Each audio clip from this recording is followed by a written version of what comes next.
What words would you use to describe the San Antonio music scene? I would say ambitious but not pretentious. It's kind of like everybody gets a chance, which is what's great. But it's like there's not as many like hipster people that take it so seriously. It's like people have fun doing what they do. There's not everyone like, oh. It's like they play music to play music and not play music to get a record deal. It's funny, I'm reading The Tipping Point right now, Malcolm Gladwell, and I just really feel like San Antonio is like working its way up to that point right now. There's this like sort of like mini explosion that's happening, and it's really exciting. And we're all here while it's happening, kind of watching it happen, hoping it doesn't get to a point where it's just ridiculous. But regardless, it's happening. Because San Antonio has always been a crossroads. I mean, if you're trying to get from El Paso to Louisiana, you have to come to San Antonio to get to Houston. From Dallas to Mexico, you have to come to San Antonio. It's right in the middle, you know. Going north and south, east and west, you have to go to San Antonio. I think for me, Texas is part of my creative process because I grew up here. And a lot of my songs, I think, have imagery of just growing up in the country.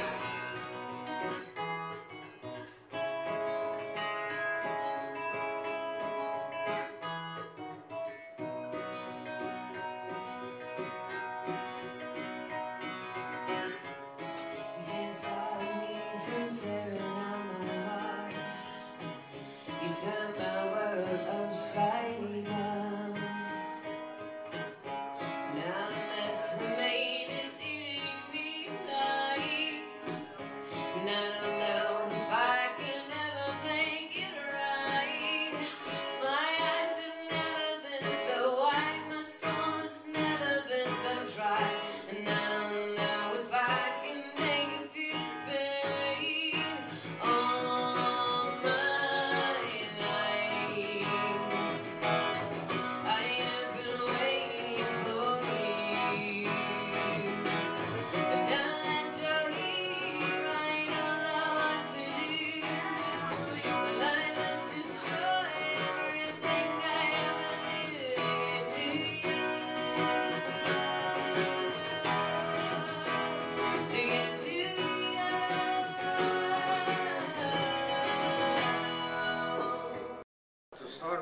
Flaco Jimenez, and I'm an accordion player. My name is John Mata, first of all. I'm a visual artist, musician, and DJ. My name is Carlos Herrera, and what I do? No, I write music, produce music, and keep my eye out for people who I think can contribute to it, like mainly vocalists, singers, and try and work with them to like do, put together a product for that. I'm Karish. I run a magazine called Kind Form, and we focus on art and music and fashion, food and drink here in San Antonio and all over the country. That's my contribution to San Antonio. I'm JJ. I play drums. I'm Alvaro. I play accordion and I sing. I'm Matt. I play guitar and I do backup vocals. And I'm Marcus, I play the bass. Brandy Lopez, of course. I'm originally from San Antonio, and I want to thank you for inviting me to be a part of this documentary. Being in the entertainment itself, alone, to be honest with you, since I was a little girl, because I come from family of music. My name is George Garza, and I am a local musician in a band called Pop Pistol. I play the bass guitar, and I also help organize for Local 782. Alright, my name is Robert Medina. I am the program director for KSYM. My name is Victoria Acevedo. I am the music director for KSYM. I'm J.R. Castro from Bernie, Texas, and I'm a singer-songwriter, write my own stuff, do my own stuff, and jam out as much as I can. Luke Huggins, right here from San Antonio, Texas, singer-songwriter, do my own stuff. What's up? I'm Kyle Reed from San Antonio, Texas. Just jamming, doing my thing, writing songs, hanging out with my friends, playing music, I'm Marcus Rubio. Hi, everybody out there. I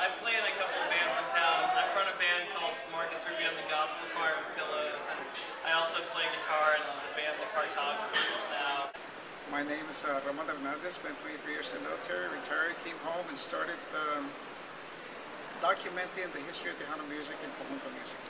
And along the way, I founded the Hispanic Entertainment Archives, the largest personally owned collection of Tejano music memorabilia, artifacts, and music videos. It's all there. For the most part, it's pretty much a do-it-yourself city. There are a couple of organizations that advocate for musicians. There's the local 782, and they put on events and try to sort of get more exposure for what's happening here.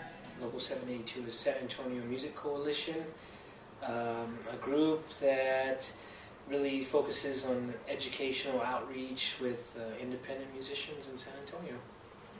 This town is a heavy metal town, so there is a huge heavy metal scene here, and a much smaller Americana scene. First, it's been in Tejano and metal, and we've dominated those two areas. We're trying to dominate some other areas. I think we've got budding hip hop. I think we've got I have budding indie rock scene that's pretty cool, and there are definite distinct bands in all of those genres, which I think are coming up in the national scene and have something unique to offer. The past year or 6 months, I see that there's a focus on live music, which is something I kind of think has kind of been lost ever since, let's say, Taco Land days. I got into the music scene in probably 1995. That's when I was finally old enough. Actually, I just moved back to San Antonio. There was a couple of places in town back then that was a lot of fun to go to. Taco Land was top of the list. The Green Onion Lounge is also a really cool place. It was pretty much like if you were in a band and you wanted to play a show, you had to walk into Taco Land and ask Ram, can I see the book? And then he would say, there you go. And you could just, if the date was open, you could just write the date in there. My band's gonna play on this date, and this is who's gonna be in there. He didn't really have any problem with any bands. And then plus, on top of the fact that it was a dive, you didn't really have to do much other than just show up and make a bunch of noise. I mean, bands love that. There was a whole group of people who just, that's what they did. They went to Taco Land. It's like there's this little small extended family that Ram had, and it's like you may have gone to other venues, but the show ended at 12:30. It's like, hey, let's go have a couple of beers with Ram at Taco Land. That's just the type of bar that it was. And it was right there on the Riverwalk. There's a beautiful tree that everybody used to bump their head on, and just it was really like it was our CBGBs. It was like the Whiskey a Go-Go equivalent in San Antonio, and it was Taco Land. There's really been no other place like it. It's good to have a central location for your music scene. In any city, like in Los Angeles, Hollywood being the center of their music scene and then branching out to the other areas is what you really need for any city to thrive artistically or musically. It needs an epicenter, and it needs to branch out that way. I think North St. Mary's has done a decent job at doing that, drawing kids from all over the city to center where the music is happening. I think they've done a really good job of doing that. Let's say White Rabbit has, for a number of years, has had kind of the monopoly on bringing touring acts, and it's funny because that scene is it's very young. It's an all ages venue, but it seems like most of the money or most of the participants, let's say, are underage. So it's kind of hard to get involved and feel that vibe when you feel kind of out as far as being an adult. The fact that we have such a variety of music playing on this radio station compared to other radio stations where they strictly play top 40s, they strictly play rock or whatever, that in itself is what encompasses your only alternative, We try to stay away from what you would normally hear on a top 40 radio station or what's getting overplayed, not just by the radio but by MTV or whatever, or Mundos or whatever, A lot of local bands, this is you know, one of the best ways to get their start on playing on the radio. Like, I remember a couple of weeks ago, I went to Clear Channel, and there was an artist there. He had been, like, traveling around the country, and he was, you know, underground, and he went to Clear Channel to try to get his music on 96.1, which is the top 40 station here in San Antonio. And, like, I knew right away that they were probably going to chuck his CD because that's just not, you know, what they specialize in. However, you know, here, you know, artists can easily come in, give us their CD, and we listen to it. If we like it, you know, it's going to get played. And, you know, that's one way that they, stepping stone how they can start their career, the musicians here. Well, we do the live shows, and it's primarily to give our local artists a platform. It is an alternative, you know. It's an alternative to the stereotypes that we see often in music. So it's nice to be able to be a part of that and to actually make a difference in the community.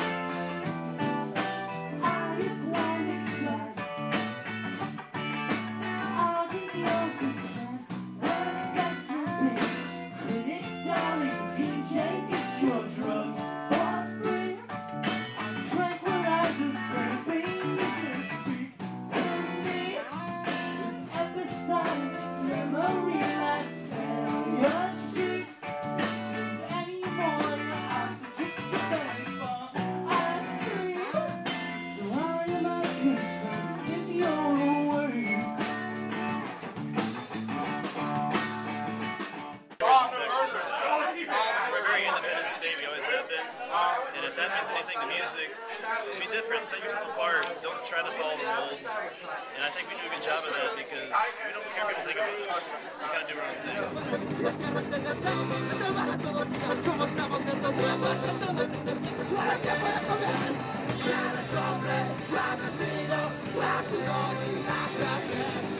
Texas music dates back to the mid-1800s when the Germans came to Texas, the Polish, the Czechoslovakians, and they, along with them, they brought the accordion. And they would play the accordion, and the Mexican field workers would hear it. And they started buying them and started playing them. And what were German songs, they recorded and turned into Mexican songs. The only thing that changed was the title of the song, you know. And the accordion initially was considered to be a cantina instrument, because back then, small towns, they would have a dance in the ranch, clear off the field, and, you know, a bailar. You know, kick the dust around. Well, being that my grandfather, Patricio Jimenez, it was in the turn of the century when he managed to pick up an accordion and start playing those oompa music, that oompa polka that originally come from the European countries, Germany, Poland, and well, so many countries in the European scene, you know, which actually this kind of music, it's originally from it's originally the European sound of especially accordion.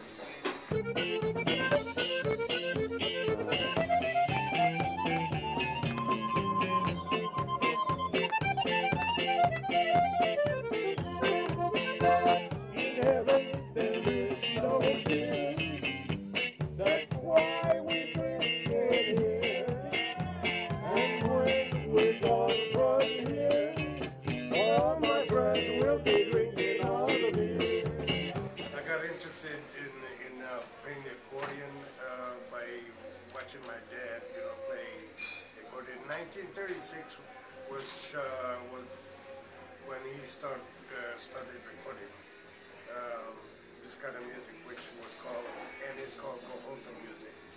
Yeah, I was self-taught because of watching him play, you know. And then in my teens, I started listening to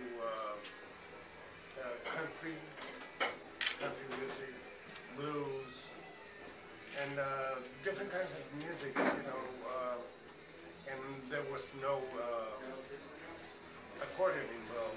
I decided to try to blend the accordion to different kinds of musics, which up to now, I've been doing that for a long time. Tejano music absorbs and takes all this and combines it into one. It's one big melting pot of music.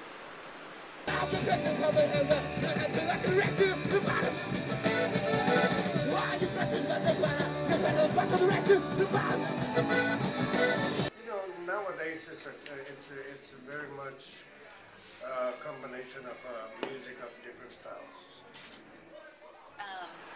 I started my TV show 5 years ago as Tejano classic TV. And we had the name, I had the name for about 2 years. Then one day something just clicked, and because of the genre of artist, you know, and the music that we have out there that I was interviewing, I then decided I needed to change the name and give it a little bit more of, you know, the fusion of what we have here in our community, and not only here but worldwide. So that's when I came up with, and being that I'm a Latina and I also represent you know, have Italian blood, so I needed something, you know, give it a little bit of the taste of the Latin. So that's when I came up with Latin Fusion TV. Back in the 1950s, before Tejano music, and at the onset of what we now know as conjunto music, all the teenagers, like I mentioned before, were into rock and roll. And they made their living as a rock and roll band, like Sonny Ace and the Twisters, Sonny Osuna and the Sunlighters. Sonny had a big hit with the song Talk to Me, and he went on American Bandstand. Before him, Mondo and the Chili Peppers preceded him in 1956. They were doing Chuck Berry, they were doing Little Richard with accordion. In other words, they were doing the hollering, the screaming, the James Brown with an accordion. And that's what, that was Tejano music. As Spanish language polkas and rancheras caught on in popularity, they started leaving the rock behind and just going for the numbers, going for the money. You know, they all have a little taste of music, but within the same genre, like from the Tejano, the conjunto, the norteño, the mariachi. Well, we've been around for about 5 years now. We're from San Antonio. We are, probably the best way to describe, accordion-powered punk rock, mixture of conjunto music, norteño, Tex-Mex, and punk rock. What makes them unique is that they were homegrown. They were created here. Therefore, it's our genre, it's our music, it's part of all culture, tradition, if you might call it. And the people here are intensely proud that they created this unique type of music. You know, like I said, it's a polished polka, sophisticated ranchera. Initially, Tejano music, they would either record a rock and roll Spanish in Spanish, or they would take a Mexican standard hit by Miguel Aceves Mejia, by Jorge Negrete, by Pedro Infante, by Javier Solís, by Cuco Sanchez, and give it a Tejano beat. And then here comes the songwriters. And then they started creating songs like El Tejano Enamorado. All of a sudden, everything turned Tejano. The Hispanic music archives came to be by accident. In other words, nobody before me had ever written about Tejano music. When I came to San Antonio, when I retired, if you could look in San Antonio Live, you could look in San Antonio Express News, and you wouldn't find one article on a Latino group, musical group, no bands. Everything was who's going to be here from the Anglo-Saxon region. So I approached the San Antonio Express News, give me the opportunity to write about the Tejanos. So I went into it full time, and it worked. And in the process, as I interviewed this artist that had never had any print media exposure, in gratitude, you know, the standard interview, they give you a copy of the album, they give you a copy of the CD now. Well, in gratitude, they would give me a jacket, a shirt they wore, a pair of boots, a hat, you know. And I said, this is pretty neat, but I'm not going to wear this outlandish costume. So I put it in the closet. Over the years, before I knew it, I had to get rid of the furniture. I had to get rid of the sofa, dining room table, chairs, everything. My home is nothing but a collection. Everyone has worked so hard and continue to work so hard to pass on to the younger generation who will be coming in when our legends are gone. You know, and hearing the taste of their music and how they're bringing it all together. It's the beauty of keeping the Tejano music industry alive and well. I've seen the mediocre conjunto group. They were good, but I mean, in comparison to Flaco Jimenez, who's played with the Rolling Stones, or Ry Cooder, or Peter Rowan, I've seen them just go to a real colorful costume without even any names, and just that the visual appeal, and they see them on stage with all these bright flashing lights, and all of a sudden they're famous, you know. In other words, they follow the example set by Madonna and now Lady Gaga. The more outlandish you are, the more attention you're going to get, the more print you're going to get, the more exposure, the more people are going to talk about you, whether it be good or bad, you're getting the exposure. Tejano is not stagnant, it's not dead, and it will never die. Sure, it lost a lot of airplay when the big boys came into the picture. In other words, the major radio chains and corporations came and bought out the mom and pops, and they completely eliminated that Tejano music format in Dallas and Houston, El Paso. And lucky for us, we still have Tejano music in San Antonio. The problem there is that they only play the oldies.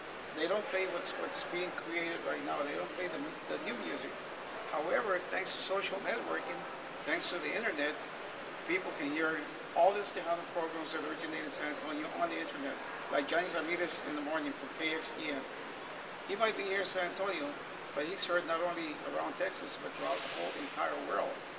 So, thanks to the internet, the World Wide Web, Tejano music is worldwide. You know?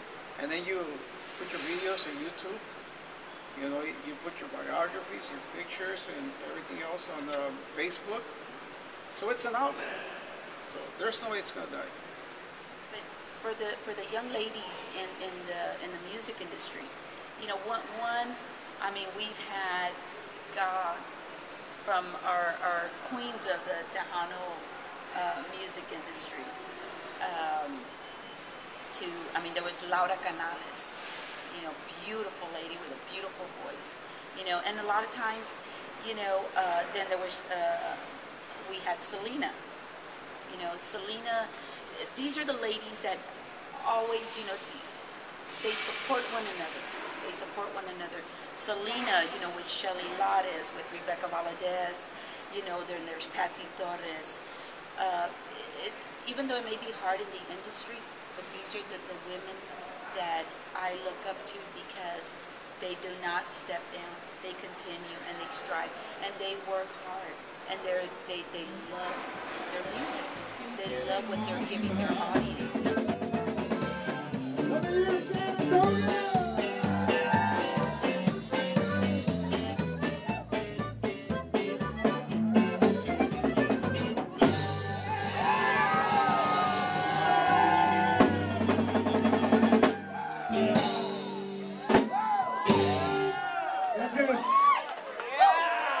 Big round of applause for Flaco Jimenez!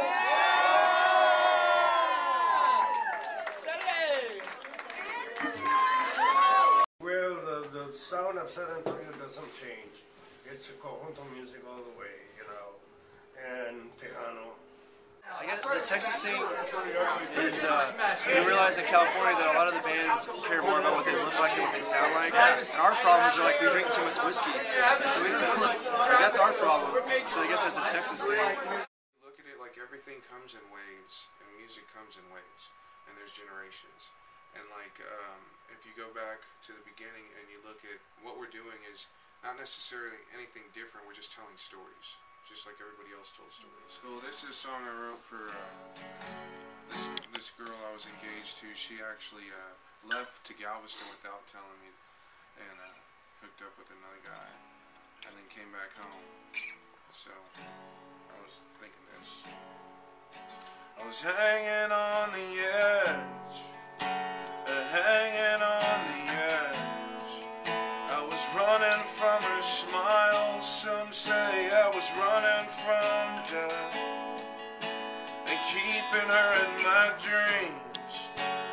not what I thought.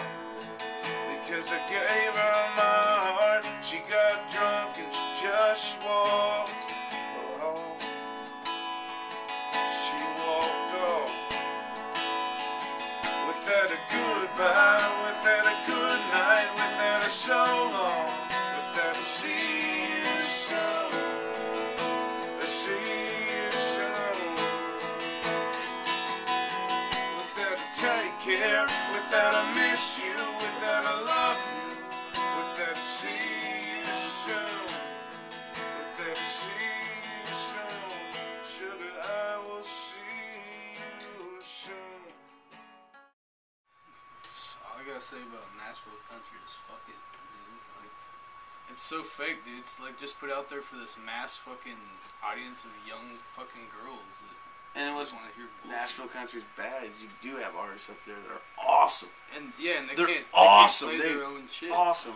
As far as like nowadays, like our Red Dirt, I mean, it's just more real. I mean, it's more home. It's about, you know, it's about stuff that people have been through. Actually, Life I mean, experience, yeah, man. it's Life life experience.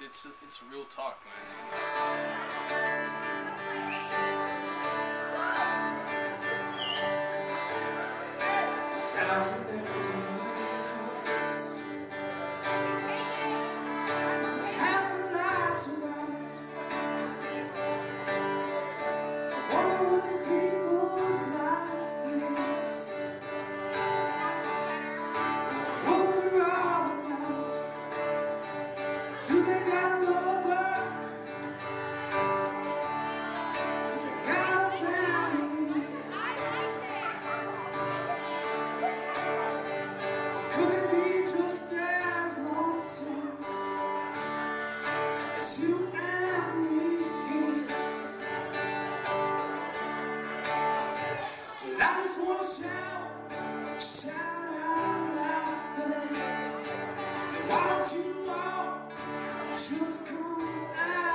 It's split off into two paths. There's this path led by five groups, at least from when I've been in it. You know, Cross Country Ragweed, Pat Green, Corey Morrow, Jason Bolin, and who am I forgetting? Randy Rogers. You know, they did it. They grew together. All of them grew together, and then now bands coming up are trying to imitate what they're doing, a lot of them, and they're not really focusing on what they really want, and they're just trying to imitate and go, and that's breaking off. And then you got the other people that are writing their songs, that are telling their stories, that are doing it their way.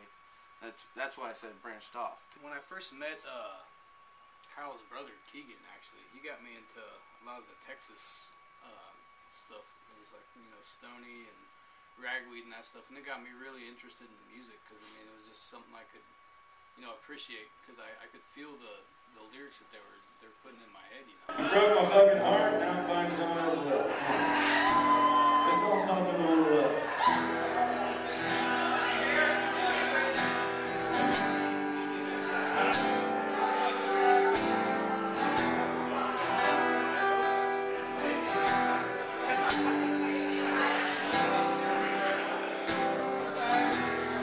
I don't wanna see you tomorrow. Well, I don't wanna see you. You know that all these songs are their own, right? Originally. Well, I'm just drowning in my own sorrow. I get back up, but I don't give in. Pat Green made it before anybody, like literally 60,000 people. But it didn't happen overnight. It took 10 years. And then he came out. Yeah, and he was so big that he brought back Willie Nelson and he brought back Robert Earl Keen. Because you know what? I would have never heard of him. And 50,000 other college kids would have never heard of Robert Earl Keen if it weren't for Pat Green. Because he would sing about Robert Earl Keen. you know. And then he was in Willie Nelson's book. Pat Green was. It was like, that's how big. It was like a movement. Okay. So then there was another scene, and from that sprung Randy Rogers. Except for Randy Rogers surpassed Pat Green by $10 million. It was crazy. Like, and he wrote all these catchy songs. But then from that you have Wade Bowen, and you have all these other people. But before that there was Chris Knight, and all the original songwriters, and they're still there. They were just surpassed by this whole culture of music that was followed by fraternity people and by young people, you know, the same way that Taylor Swift is followed by girls. Since we're all from here, we talked about a million times moving to Austin. Yeah. And we just kept playing shows here, and we're having more success than we do in Austin. And so we figured San Antonio is actually like emerging what Seattle was, you know, the 90s, or an emerging market. They have a lot of good bands that come out of Austin, but at the same time, I think we're more promising. I think we have potentially a better scene. We're the future, they're the past. There's a fear of going to Austin, you become part of the saturated sound. Right. Where it's become a scene. And here there is no scene. So you can kind of stand out. I got a music degree from Trinity, but I'm not really doing anything with it right now. But I feel like that's kind of everyone in San Antonio. Like, I stay here instead of Austin because it's just more fun and less pretentious, and everyone is just kind of like living their lives like and doing what they want to do instead of like doing what they think other people would like them to do. So I think as far as the scene in San Antonio goes, like on some respects it's untapped, you know, and then on other respects it's like we have yet to come into our own. You know, I still envision a San Antonio where like one day, you know, it's like we're, you know, on the cover of Spin magazine, and San Antonio is the next Seattle, you know, for the lack of a better way to phrase it, because, you know, Seattle is synonymous with sub pop records and grunge music, you know, and it's like Austin is synonymous for like, you know, blues and, you know, just the light music capital of the world, you know, and it's like I think that San Antonio has enough potential to be on the map with its own niche, you know, with its own variety of music. Like, I think there are a lot of bands that can bring soul to music while like also still being really technically complex and like having very epic things. And I think like if you can manage to combine those two ideas, that's a good thing. And like my bandmate in the Cartographers, Jackson Albrecht, is really good at that. And I hope I'm getting good at that. Like, that's what I'm trying to do with my own music as well. Truth is I am wasted, I'm gone, I don't really care. Just do what the place look like anyway, 'cause I've never seen it in a life.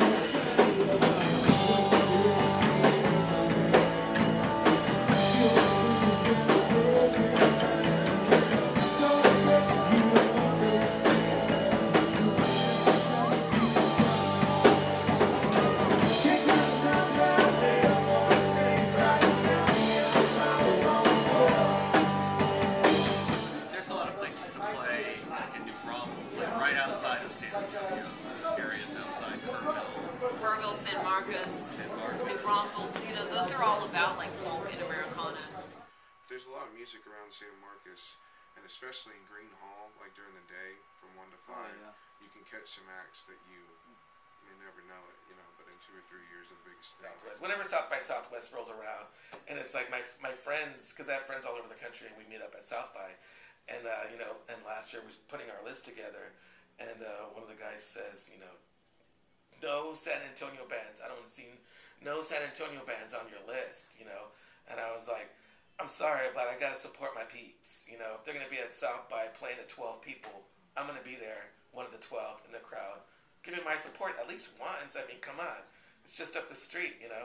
And so I always manage in those big festivals, you know, just to spend 5 minutes with my peeps and let them know, hey, you know what, there's a million bands out here, but I'm gonna give you, you know, just one set. Have fun the rest of the time. I'm sure I'll see you around. I might see you at another show. But at least, you know, I gotta see my people. We were on tour in California and we realized that a lot of bands actually want to come to Austin and San Antonio, Texas. They mentioned San Antonio. They're like, we want to come through there. Like everyone wanted to come through here and contact us, and we realized maybe it isn't as bad as we think, and maybe we need to make the best of it. And now a lot of things are getting shaken up in San Antonio. A lot of bands want to come here, and there's a lot of new venues that are trying to pop up. Sort of seems to be happening right now, and I have never really seen it before. But there are like a lot of different people who are coming in from Los Angeles or like the Gordon Raphael. You know, the big thing right now is the guy Gordon Raphael, the guy who produces Strokes. You know, their first 2 records. He comes to San Antonio like randomly, not really randomly. You know, he comes to San Antonio to check out this band, experiences the city, and is like, holy shit, you know, this is great. Why doesn't anyone catch on to me? Our manager now, he's trying to convince all the bands that come to Austin to come to San Antonio. They're going to realize that San Antonio is just as good or better than Austin. Just be original. Be yourself. Don't copy. Don't do cover songs. Write your own material and give it a unique arrangement that's going to stand out from others. If you're young, check your roots. When you like a band, look and see who they liked. Read about them, who they like growing up, and who did that band like growing up, and really see where it came from. And I think you'll find at the root of music, you'll find where it all comes from. When guys didn't have fancy instruments and loops and beats and pedals, just check and see who they liked and they liked and they liked, and you'll find at the end of the trail a really badass sound that I think you can create. But the truth is that if you are ambitious about it and you do your own research and you work hard, you know, it'll start to come to you. You'll learn, and people will come out of the woodwork and start giving you advice on things you should do. Think of it as a job, not a party. With us, we're like a tight family, so if one of us make it, we all make it. So it's one of those things, you know. And I'm sure we're gonna bring up everybody. I know if I ever did, I'd bring up everybody I ever fucking knew. Meeting people is the most important thing you do as a musician. Making connections, other musicians, people who support music. You have to get out there and meet people. At the same time, these last 3 years that Local 782's been around, we've seen a lot of other entities start to rise in bands. You know, like everybody's really striving in San Antonio. Of course, you know. I mean, like, really the best advice I can give to somebody is, like, don't be afraid. If you like pop music, own it. You know, the tickets go on sale, buy a ticket, go to the show. You know, everybody likes what they like. It's like Android versus iPhone. You know, it's like hip-hop versus rock and roll. It's like some aspects are never going to go away. You know, find what you like. Find your niche, you know. Just be cool about it. You know, go out there and, like, you know, actively participate. That's what I want to see San Antonio do, is bring back the band, bring back some sense of live engagement. It's like almost a silly biblical term. If you don't stand for something, you'll fall for anything. So we thought we'd just stay here in San Antonio, make the best of it, and apparently actually things are happening finally. And I think it's just a matter of time before San Antonio becomes one of those big cities where it's like got great things going on. You know what I mean?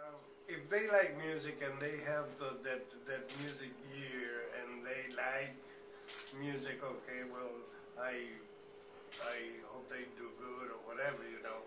But just not only San Antonio, just all over the place. I think one of the best things about music in this area is that it doesn't have to be classified. That the whole basis of what it's built on is this relatable feeling that people have. And that's why I like it. Because whether I'm feeling in the mood for R&B or rock or folk or whatever you can get all around the U.S., that it somehow pulls together this thread that every human being shares. And there's all different kinds of people that come through this. Like, we've seen so many different bands, so many different people who start out when they're like 30 and say they want to be like a rock star, or they want to be a country musician or whatever it might be. But the thing that really hooks people in is that relativity. And that's what I love about it, is that it doesn't have to be classified.